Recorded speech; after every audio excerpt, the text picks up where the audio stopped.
मित्रों नमस्कार। Parameter of law के इस चैनल में मैं आपका मित्र रिटायर्ड जज अशोक शर्मा आपका हार्टली वेलकम करता हूं।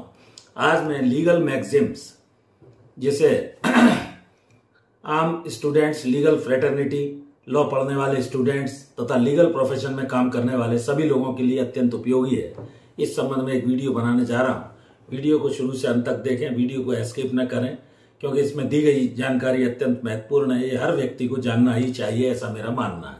और वीडियो में लीगल मैगजिम्स के बारे में मैं बताऊंगा, इनका मीनिंग क्या है, ये कानूनी टर्मिनोलॉजी है, कानून से जुड़े मुहावरे हैं और कानून के रूप में लॉ से जुड़े हुए इन शब्दों का प्रयोग आमतौर पर लोगों द्वारा किया जाता है, तो इसे जानना अत्यंत आवश्यक है।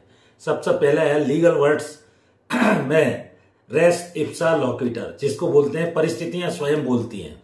ये एक लीगल मैगजीन है, रेस इप्सा लोक्विटर। इसका अर्थ है कि परिस्थितियां स्वयं बोलती हैं। सर्कमस्टेंसेस स्पीक्स इटसेल्फ, परिस्थितियां स्वयं बोलती हैं। इसका अर्थ है कि जो भी हालात हैं, कोई व्यक्ति भीगा हुआ पानी से आया और वो कहता है बाहर बरसात नहीं हो रही है, तो ऐसी स्थिति में इसका एक उदाहरण है। इससे निश्चित रूप से यह निष्कर्ष निकाला जा सकता है कि बाहर बरसात हो रही है और वो व्यक्ति भीगकर अंदर आया है। तो स्पीक्स, सर्कमस्टेंसेस स्पीक्स इटसेल्फ। दूसरा है वॉलेंटायर नॉन फिट इंजुरिया। वॉलेंटायर नॉन फिट इंजुरिया का अर्थ है कंसेंटिंग नो इंजुरी, मतलब उसकी स्वयं की सहमति है और उसको कोई चोटें इसमें नहीं आई है, ऐसा उसने स्वयं अपनी सहमति दी है। तो ये एस्केप नहीं करना है, वॉच इट टिल एंड। और इसमें फॉर्मल कंसेंट का अर्थ है जैसे डॉक्टर द्वारा कोई भी ऑपरेशन करने के पहले व्यक्ति की कंसेंट या सहमति ले ली जाती है, चाहे उसके गार्जियन की या स्वयं व्यक्ति की। फिर यदि कोई दुर्घटना बाद में ऑपरेशन के समय घटित हो जाती है तो इसका बचाव वो नहीं ले सकता। तो सहमति एक अच्छा बचाव है, फॉर्मल कंसेंट ये कहलाती है। दूसरा, क्लेम नहीं कर सकता वो बाद में इंजुरी में कोई इस तरह की नेग्लिजेंस होने पर। दूसरा है एब इनिशियो, अर्थात प्रारंभ से ही शून्य। एब इनिशियो का अर्थ है प्रारंभ से ही शून्य, from the very beginning. Minor contract is void, किसी भी अवयस्क के साथ किया गया जो कॉन्ट्रैक्ट है वो कॉन्ट्रैक्ट लॉ के अनुसार वॉइड होता है, शून्य होता है, उसकी कानून की दृष्टि से कोई वैल्यू नहीं होती है।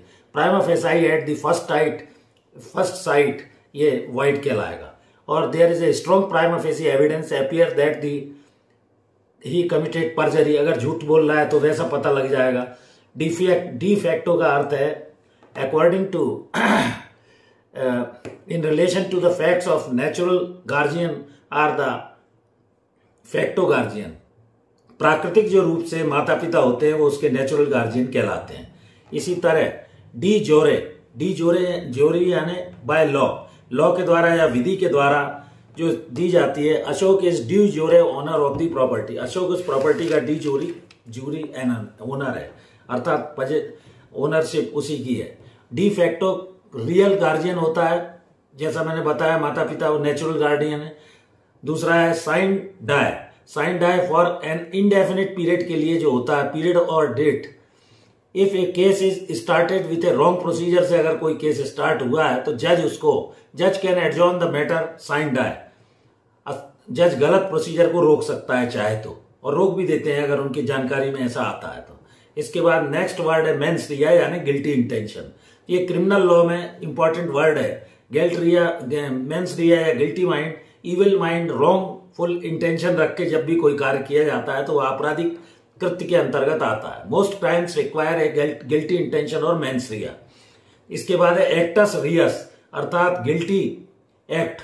एक्टस रिया और मेंस रिया दोनों के अंदर कानून सजा देने का प्रावधान रखता है क्रिमिनल लॉ में। इसके बाद है अल्ट्रा वायरस, जब न्यायालय किसी विधि के द्वारा कोई भी ऐसे लॉ को अल्ट्रा वायरस डिक्लेयर कर देता है, यानी विधि की दृष्टि में शून्य, beyond on power does something ultra vires. और इसके अलावा है बोनाफाइड, गुड फेथ यानी सद्भावना पूर्वक किया गया कार्य गुड फेथ के अंतर्गत आता है। ये आईपीसी में डिफाइन है, गुड फेथ यानी सद्भावना पूर्वक किया गया। Good faith crime, you are bonafide member of the team, अगर आप एक उदाहरण है बोनाफाइड मेंबर हैं टीम के तो आपको बोनाफाइड कहा जाएगा। परसी मीन्स इन इटसेल्फ, स्वयं या खुद में, अपने आप में। परसी वर्ड आता है। एक्स ऑफिशियो यानी बाय वर्च्यू ऑफ पोजीशन और बाय वर्च्यू ऑफ ऑफिस, ये एक्स ऑफिशियो कहलाता है। सो मोटो यानी स्वयं संज्ञान, जब न्यायालय स्वयं संज्ञान लेता है या लिया जाता है तो उसे सो मोटो कहा जाता है। On it's motion. Ad hoc for a particular purpose और नीड, तो ये कुछ मैंने टर्मिनोलॉजी आपको बताई। मैं और वीडियो इस बारे में बनाऊंगा। ये जानकारी आपको लॉ पर्सन, लॉ फ्रेटर्निटी से जुड़े हर व्यक्ति को होनी चाहिए। वीडियो कैसा लगा, जानकारी कैसी लगी, जितने कॉम्पिटेटिव एग्जाम है उन सबके लिए उपयोगी है, लॉ फ्रेटर्निटी से जुड़े लोगों के लिए उपयोगी है। मैं छोटी छोटी जानकारियां इस चैनल के माध्यम से आपको दे रहा हूं। चैनल से जुड़े रहिए, आपका भरपूर स्नेह मिल रहा है, इसके लिए हृदय से आभारी हूं।